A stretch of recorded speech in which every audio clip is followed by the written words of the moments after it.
శివుడు మెచ్చిన మాసం కార్తీకం, కేశవుడు నచ్చిన మాసం కార్తీకం. శివుడు మెచ్చిన మాసం కార్తీకం, కేశవుడు నచ్చిన మాసం కార్తీకం.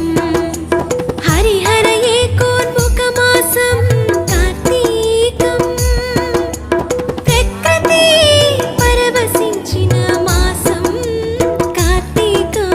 శివుడు మెచ్చిన మాసం కార్తీకం, కేశవుడు నచ్చిన